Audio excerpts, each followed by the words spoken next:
Hello दोस्तों, नमस्कार। आइए आज के इस वीडियो में हम देखते हैं भारत का संविधान का भाग 6 जो कि राज्य है, और इसमें अध्याय 5 में है राज्यों के उच्च न्यायालय। और इसमें स्टार्ट होता है अनुच्छेद 214 से ये अध्याय स्टार्ट होता है। तो आइए देखते हैं। राज्यों के लिए उच्च न्यायालय। प्रत्येक राज्य के लिए एक उच्च न्यायालय होगा। प्रत्येक राज्यों के लिए एक उच्च न्यायालय होगा। और अनुच्छेद 215 उच्च न्यायालयों का अभिलेख न्यायालय होना। प्रत्येक उच्च न्यायालय अभिलेख न्यायालय होगा और उसको अपने अवमान के लिए दंड देने की शक्ति सहित ऐसे न्यायालय की सभी शक्तियां होगी। अनुच्छेद 216 उच्च न्यायालयों का गठन। प्रत्येक उच्च न्यायालय मुख्य न्यायमूर्ति और ऐसे अन्य न्यायाधीशों से मिलकर बनेगा जिन्हें राष्ट्रपति समय समय पर नियुक्त करना आवश्यक समझे। अनुच्छेद 217 उच्च न्यायालय के न्यायाधीश की नियुक्ति और उसके पद की शर्तें। अनुच्छेद 224 क में निर्दिष्ट राष्ट्रीय न्यायिक नियुक्ति आयोग की सिफारिश पर राष्ट्रपति अपने हस्ताक्षर और मुद्रा सहित अधिपत्र द्वारा उच्च न्यायालय के प्रत्येक न्यायाधीश को नियुक्त करेगा और वह न्यायाधीश अपर या कार्यकारी न्यायाधीश की दशा में अनुच्छेद 224 में उपबंधित रूप में पद धारण करेगा और किसी अन्य दशा में तब तक पद धारण करेगा जब तक वह 62 वर्ष की आयु प्राप्त नहीं कर लेता है। परंतु कोई न्यायाधीश राष्ट्रपति को संबोधित अपने हस्ताक्षर सहित लेख द्वारा अपना पद त्याग सकेगा। किसी न्यायाधीश को उच्चतम न्यायालय के न्यायाधीश को हटाने के लिए अनुच्छेद 124 के खंड 4 में उपबंधित रीति से उसके पद से राष्ट्रपति द्वारा हटाया जा सकेगा। किसी न्यायाधीश का पद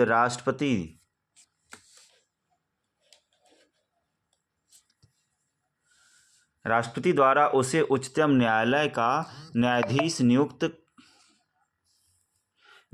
नियुक्ति किए जाने पर या राष्ट्रपति द्वारा उसे भारत के राज्य क्षेत्र में किसी अन्य उच्च न्यायालय को अंतरित किए जाने पर रिक्त हो जाएगा। कोई व्यक्ति किसी उच्च न्यायालय के न्यायाधीश के रूप में नियुक्ति के लिए तभी अर्हित होगा जब वह भारत का नागरिक है, भारत के राज्य क्षेत्र में कम से कम 10 वर्ष तक न्यायिक पद धारण कर चुका है, किसी उच्च न्यायालय का ऐसे 2 अधिक न्यायालयों का लगातार कम से कम 10 वर्ष तक अधिवक्ता रहा है। स्पष्टीकरण। इस खंड के प्रयोजन के लिए भारत के राज्य क्षेत्र में न्यायिक पद धारण करने की अवधि की संगणना करने में वह अवधि में सम्मिलित की जाएगी जिसके दौरान कोई व्यक्ति न्यायिक पद धारण करने के पश्चात किसी उच्च न्यायालय का अधिवक्ता रहा है या उसने किसी अधिकरण के सदस्य पद धारण किया है अथवा संघ या राज्य के अधीन कोई ऐसा पद धारण किया है जिसके लिए विधि का विशेष ध्यान अपेक्षित है। किसी उच्च न्यायालय का अधिवक्ता रहने के अवधि की संगणना करने में वह अवधि भी सम्मिलित की जाएगी जिसके दौरान किसी व्यक्ति ने अधिवक्ता होने के पश्चात न्यायिक पद धारण किया है या किसी अधिकरण के सदस्य का पद धारण किया है अथवा संघ या राज्य के अधीन कोई ऐसा पद धारण किया है जिसके लिए विधि का विशेष ज्ञान अपेक्षित है। भारत के राज्य क्षेत्र में न्यायिक पद धारण करने या किसी उच्च न्यायालय का अधिवक्ता रहने की अवधि की संगणना करने में इस संविधान के प्रारंभ से पहले की वह अवधि भी सम्मिलित की जाएगी। जिसके दौरान किसी व्यक्ति ने यथास्थिति ऐसे क्षेत्र में जो 15 अगस्त 1947 से पहले भारत शासन अधिनियम 1935 में परिभाषित भारत में समाविष्ट था, न्यायिक पद धारण किया है, या वह ऐसे किसी क्षेत्र में किसी उच्च न्यायालय का अधिवक्ता रहा है। यदि उच्च न्यायालय के किसी न्यायाधीश की आयु के बारे में कोई प्रश्न उठाता है तो उस प्रश्न का विनिश्चय भारत के मुख्य न्यायाधीश से परामर्श करने के पश्चात राष्ट्रपति द्वारा किया जाएगा और राष्ट्रपति का विनिश्चय अंतिम होगा। अनुच्छेद 218 उच्चतम न्यायालय से संबंधित कुछ उपबंधों का उच्च न्यायालयों को लागू होना। अनुच्छेद 224 के खंड 4 और खंड 5 के उपबंध जहाँ जहाँ उनमें उच्चतम न्यायालय के प्रति निर्देश है, वहाँ उच्च न्यायालय के प्रति निर्देश प्रतिस्थापित करके उच्च न्यायालय के संबंध में वैसे ही लागू होंगे जैसे उच्चतम न्यायालय के संबंध में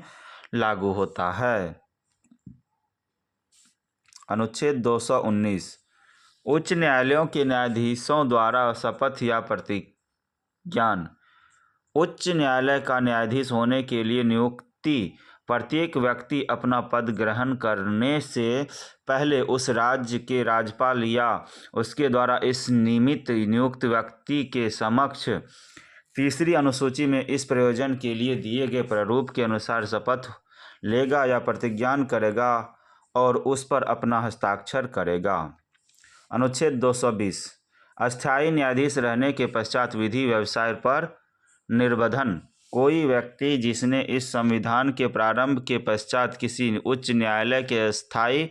न्यायाधीश के रूप में पद धारण किया है, उच्चतम न्यायालय और अन्य उच्च न्यायालयों के सिवाय भारत में किसी न्यायालय या किसी प्राधिकारी के समक्ष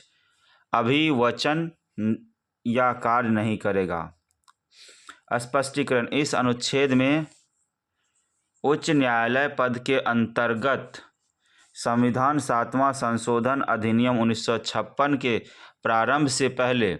विद्यमान पहली अनुसूची के भाग ख में विनिर्दिष्ट राज्य का उच्च न्यायालय नहीं है।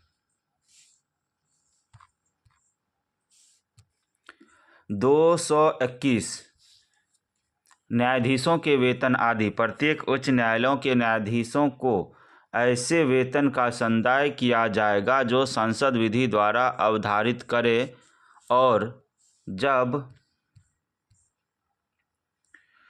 तक इस निमित्त इस प्रकार उपबंध नहीं किया जाता है तब तक ऐसे वेतनों का संदाय किया जाएगा जो दूसरी अनुसूची में विनिर्दिष्ट है। प्रत्येक न्यायाधीश ऐसे भत्तों का तथा उपस्थिति, छुट्टी और पेंशन के संबंध में ऐसे अधिकारों का जो संसद द्वारा बनाई गई विधि द्वारा या उसके अधीन समय पर अवधारित किए जाएं और जब तक इस प्रकार अवधारित नहीं किए जाते हैं तब तक ऐसे भत्तों और अधिकारों का जो दूसरी अनुसूची में विनिर्दिष्ट है हकदार होगा। परंतु किसी न्यायाधीश के भत्तों में और अनुपस्थिति, छुट्टी या पेंशन के संबंध में उसके अधिकारों में उसकी नियुक्ति के पश्चात उसके लिए अलाभकारी परिवर्तन नहीं किया जाएगा। किसी न्यायाधीश का एक उच्च न्यायालय से दूसरे उच्च न्यायालय को अंतरण। राष्ट्रपति अनुच्छेद 124 में निर्देश राष्ट्रीय न्यायिक नियुक्ति आयोग की सिफारिश पर किसी न्यायाधीश का एक उच्च न्यायालय से दूसरे उच्च न्यायालय को अंतरण कर सकेगा। जब कोई न्यायाधीश इस प्रकार आंतरिक किया गया है या किया जाता है तब वह उस अवधि के दौरान जिसके दौरान वह संविधान 15वां संशोधन अधिनियम 1963 के प्रारंभ के पश्चात दूसरे उच्च न्यायालय के न्यायाधीश के रूप में सेवा करता है, आपके वेतन के अतिरिक्त ऐसे प्रतीकात्मक भत्ता जो संसद विधि द्वारा अवधारित करे और जब तक इस प्रकार अवधारित नहीं किया जाता है तब तक ऐसा प्रतीकात्मक भत्ता जो राष्ट्रपति आदेश द्वारा नियत करे प्राप्त करने का हकदार होगा। अनुच्छेद 223 कार्यकारी मुख्य न्यायमूर्ति की नियुक्ति। जब किसी उच्च न्यायालय के मुख्य न्यायमूर्ति का पद रिक्त है या जब ऐसा मुख्य न्यायमूर्ति अनुपस्थिति के कारण या अन्यथा अपने पद के कर्तव्यों का पालन करने में असमर्थ है, तब न्यायालय के अन्य न्यायाधीशों में से ऐसा एक न्यायाधीश जिसे राष्ट्रपति इस प्रयोजन के लिए नियुक्त करे उस पद के कर्तव्यों का पालन करेगा। अनुच्छेद 224 अपर और कार्यकारी न्यायाधीश की नियुक्ति। यदि किसी उच्च न्यायालय के कार्य में किसी अस्थायी वृद्धि के कारण उसमें कार्य की बकाया के कारण राष्ट्रपति को यह प्रतीत होता है कि उस न्यायालय के न्यायाधीशों की संख्या को तत्समय बढ़ा देना चाहिए, तो राष्ट्रपति राष्ट्रीय न्यायिक नियुक्ति आयोग के परामर्श से संयुक्त रूप से अर्हित व्यक्तियों को 2 वर्ष से अनधिक की ऐसी अवधि के लिए जो वह विनिर्दिष्ट करे उस न्यायालय के ऊपर न्यायाधीश नियुक्त कर सकेगा। जब किसी उच्च न्यायालय का मुख्य न्यायमूर्ति से भिन्न कोई न्यायाधीश अनुपस्थिति के कारण या अन्य कारण से अपने पद के कर्तव्यों का पालन करने में असमर्थ है या मुख्य न्यायमूर्ति के रूप में अस्थायी रूप से कार्य करने के लिए नियुक्ति किया जाता है, तो राष्ट्रपति राष्ट्रीय न्यायिक नियुक्ति आयोग के परामर्श से सम्यक रूप से अर्हित किसी व्यक्ति को तब तक के लिए उस न्यायालय के लिए न्यायाधीश के रूप में कार्य करने के लिए नियुक्त कर सकेगा जब तक अस्थायी न्यायाधीश अपने कर्तव्यों को फिर से नहीं संभाल लेता है। उच्च न्यायालय के अपर या कार्यकारी न्यायाधीशों के रूप में नियुक्त कोई व्यक्ति 62 वर्ष की आयु प्राप्त कर लेने के पश्चात पद धारण नहीं करेगा। अनुच्छेद 224 को उच्च न्यायालयों की बैठकों में सेवानिवृत्त न्यायाधीशों की नियुक्ति। इस अध्याय में किसी बात के होते हुए भी राष्ट्रीय न्यायिक नियुक्ति आयोग किसी राज्य के उच्च न्यायालय के मुख्य न्यायमूर्ति द्वारा उसे किए गए किसी निर्देश पर राष्ट्रपति की पूर्व सहमति से किसी व्यक्ति से जो उस उच्च न्यायालय या किसी अन्य उच्च न्यायालय के न्यायाधीश का पद धारण कर चुका है, उस राज्य के उच्च न्यायालय के न्यायाधीश के रूप में बैठने और कार्य करने का अनुरोध कर सकेगा। और प्रत्येक ऐसा व्यक्ति जिसे इस प्रकार अनुरोध किया जाता है, इस प्रकार बैठने और कार्य करने के दौरान ऐसे भत्तों का हकदार होगा जो राष्ट्रपति आदेश द्वारा अवधारित करे और उसको उस उच्च न्यायालय के न्यायाधीश की सभी अधिकारिता शक्ति और विशेषाधिकार होंगे, किंतु उसे अन्यथा उस उच्च न्यायालय का न्यायाधीश नहीं समझा जाएगा। परंतु जब तक यथापूर्वोक्त व्यक्ति उस उच्च न्यायालय के न्यायाधीश के रूप में बैठने और कार्य करने की सहमति नहीं दे देता है, तब तक इस अनुच्छेद की कोई बात उससे ऐसा करने की अपेक्षा करने वाली नहीं समझी जाएगी।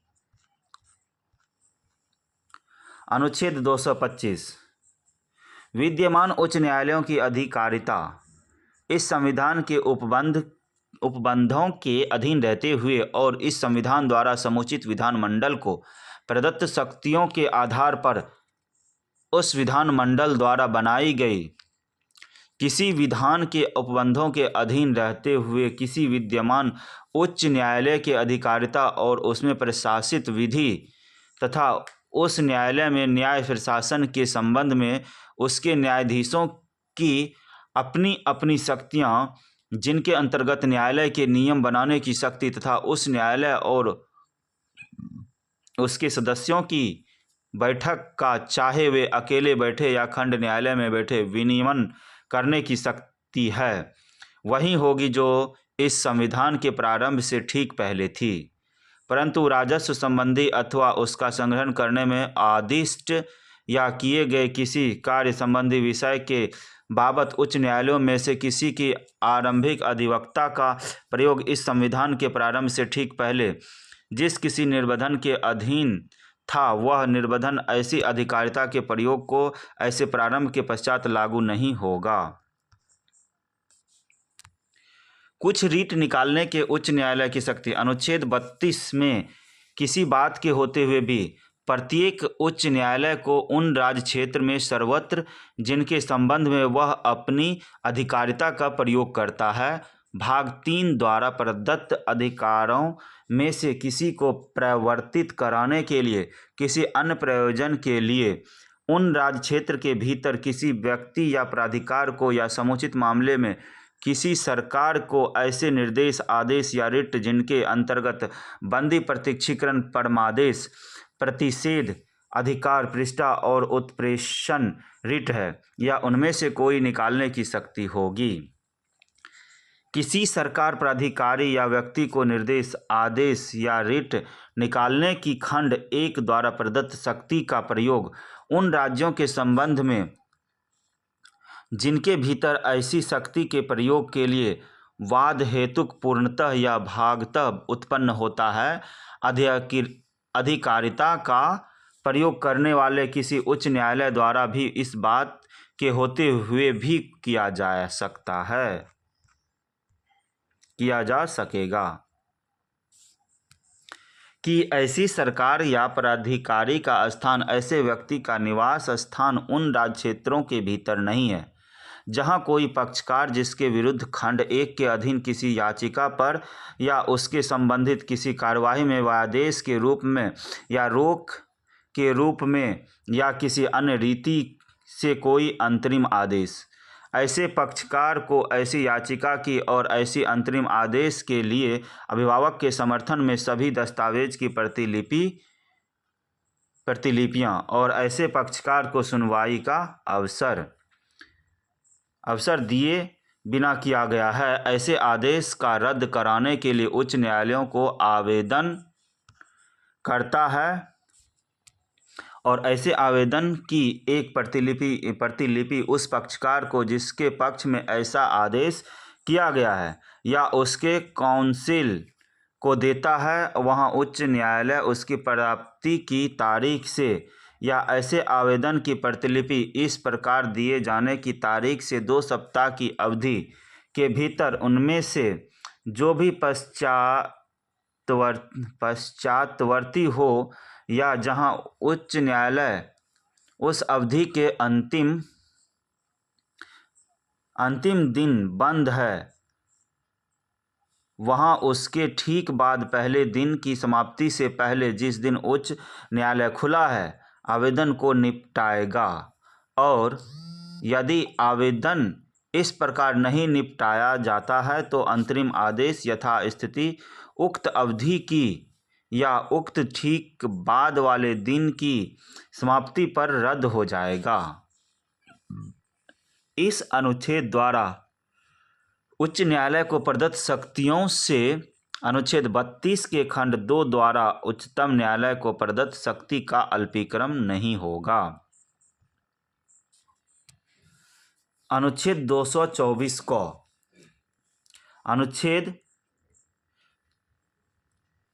226 के अधीन कार्यवाहियों में केंद्रीय विधियों की संवैधानिक वैधता पर विचार नहीं किया जाना। संविधान 43वां संशोधन अधिनियम 1977 के धारा 8 द्वारा 13/4/1978 से लोप किया गया। अनुच्छेद 227 सभी न्यायालयों के अधीन की उच्च न्यायालय की शक्ति। प्रत्येक उच्च न्यायालय उन राज्य क्षेत्र में सर्वत्र जिनके संबंध में वह अपनी अधिकारिता का प्रयोग करता है सभी न्यायालयों और अधिकारों का अधिरक्षण करेगा।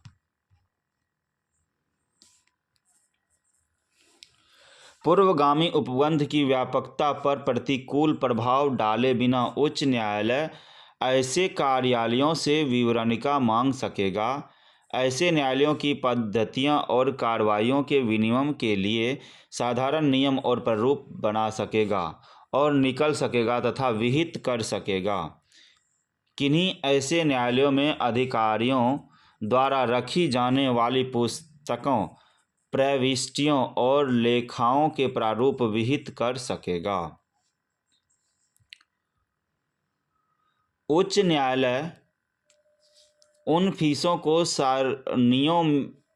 फीसों की सारणियाँ भी स्थिर कर सकेगा जो ऐसे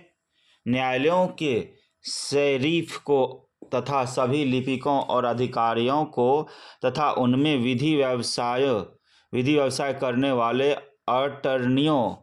अधिवक्ताओं और प्लीडरों को अनुज्ञेय होंगी। परंतु खंड 2 या खंड 3 के अधीन बनाए गए कोई नियम, विहित किए गए कोई प्रारूप या स्थिर की गई कोई सारणी तत्समय प्रवृत्त किसी विधि के उपबंध से असंगत नहीं होगी और उनके लिए राज्यपाल के पूर्व अनुमोदन की अपेक्षा होगी। इस अनुच्छेद की कोई बात उस न्यायालय के सशस्त्र बलों से संबंधित किसी विधि द्वारा या उसके अधीन गठित किसी न्यायालय या अधिकरण पर अधिक्षण की शक्तियां देने वाली नहीं समझी जाएगी। अनुच्छेद 228 कुछ मामलों का उच्च न्यायालय को अंतरण। यदि उच्च न्यायालय का यह समाधान हो जाता है कि उसे अधीनस्थ किसी न्यायालय में लंबित किसी मामले में इस संविधान के निर्वचन के बारे में विधि का कोई सारवान प्रश्न अंतर्विलित है जिसका अवधारण मामले के निपटारे के लिए आवश्यक है, तो वह उस मामले को अपने पास मांग लेगा, मामले को स्वयं निपटा सकेगा या उक्त विधि के प्रश्न का अवधारण कर सकेगा और उस मामले को ऐसे प्रश्न पर निर्णय की प्रतिलिपि सहित उस न्यायालय को जिसमें मामला इस प्रकार मांग लिया गया है लौटा सकेगा और उक्त न्यायालय उसके प्राप्त होने पर उस मामले को ऐसे निर्णय के अनुरूप निपटाने के लिए आगे कार्यवाही करेगा।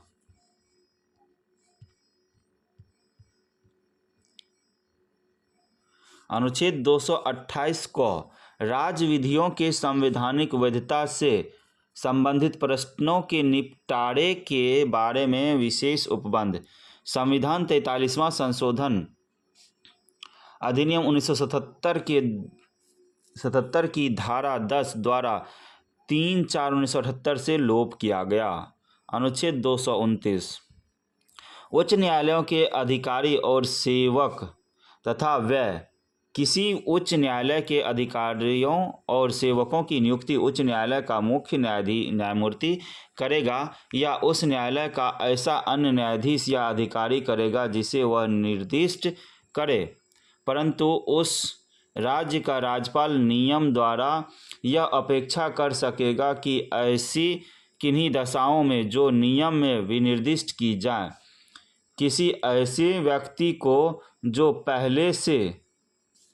ही न्यायालय के संलग्न नहीं है, न्यायालय से संबंधित किसी पद पर राज्य लोक सेवा आयोग से परामर्श करके ही नियुक्त किया जाएगा, अन्यथा नहीं।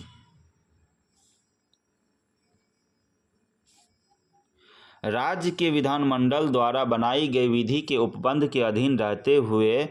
उच्च न्यायालय के अधिकारी और सेवकों की सेवा की शर्तें ऐसी होंगी जो उस न्यायालय के मुख्य न्यायमूर्ति या उस न्यायालय के ऐसे अन्य न्यायाधीश या अधिकारी द्वारा किसी मुख्य न्यायमूर्ति ने इस प्रयोजन के लिए नियम बनाने के लिए प्राधिकृत किया है, बनाए गए नियमों द्वारा विहित की जाए। परंतु इस खंड के अधीन बनाए गए नियमों के लिए जहाँ तक वे वेतनों, भत्तों, छुट्टी या पेंशनों से संबंधित है, उस राज्य के राज्यपाल के अनुमोदन की अपेक्षा होगी। उच्च न्यायालय के प्रशासनिक व्यय जिनके अंतर्गत उस न्यायालय के अधिकारियों और सेवकों को या उनके संबंध में संदेह सभी वेतन, भत्ते और पेंशन हैं, राज्य के संचित निधि पर भारित होंगे और उस न्यायालय द्वारा ली जाएगी फीसें और अन्य न्यायाधीश उस निधि का भाग होगी। उच्च न्याय अनुच्छेद 230 उच्च न्यायालयों की अधिकारिता का संघ राज्य क्षेत्र पर विचार। संसद विधि द्वारा किसी संघ राज्य क्षेत्र पर किसी उच्च न्यायालय की अधिकारिता का विस्तार कर सकेगी या किसी संघ राज्य क्षेत्र से किसी उच्च न्यायालय की अधिकारिता का अपवर्जन कर सकेगी। जहां किसी राज्य का उच्च न्यायालय किसी संघ राज्य क्षेत्र के संबंध में अधिकारिता का प्रयोग करता है, इस संविधान की किसी बात का यह अर्थ नहीं लगाया जाएगा कि वह उस राज्य के विधानमंडल को उस अधिकारिता में विस्तृत उसका निर्बंधन या उत्साधन करने के लिए सशक्त करती है और उस राज्य क्षेत्र में अधीनस्थ न्यायालय के लिए किन्हीं नियमों, प्रारूपों या सारणियों के संबंध में अनुच्छेद 227 में राज्यपाल के प्रति निर्देश का यह अर्थ लगाया जाएगा कि वह राष्ट्रपति के प्रति निर्देश है। अनुच्छेद 231 दो या अधिक राज्यों के लिए एक ही उच्च न्यायालय की स्थापना। इस अध्याय के पूर्ववर्ती अनुबंधों में किसी बात के होते हुए भी संसद विधि द्वारा दो या अधिक राज्यों के लिए अथवा दो या अधिक राज्यों और किसी संघ राज्य क्षेत्र के लिए ही उच्च न्यायालय स्थापित कर सकेगी। किसी ऐसे उच्च न्यायालयों के संबंध में अधीनस्थ न्यायालयों के लिए किन्हीं नियमों, प्रारूपों या सारणियों के संबंध में अनुच्छेद 227 में राज्यपाल के प्रति निर्देश का यह अर्थ लगाया जाएगा कि वह उस राज्य के राज्यपाल के प्रति निर्देश है जिसमें वे अधीनस्थ न्यायालय स्थित है। और अनुच्छेद 219 और अनुच्छेद 229 में राज्य के प्रति निर्देश का यह अर्थ लगाया जाएगा कि वे उस राज्य के प्रति निर्देश है जिसमें उस उच्च न्यायालय का मुख्य स्थान है। परंतु यदि ऐसा मुख्य स्थान किसी संघ राज्य क्षेत्र में है तो अनुच्छेद 219 और अनुच्छेद 229 में राज्य के राज्यपाल, लोक सेवा आयोग, विधानमंडल और संचित निधि के प्रति निर्देश का यह अर्थ लगाया जाएगा कि वे क्रमशः राष्ट्रपति, संघ, लोक सेवा आयोग, संसद और भारत के संचित निधि के प्रति निर्देश हैं। अनुच्छेद 232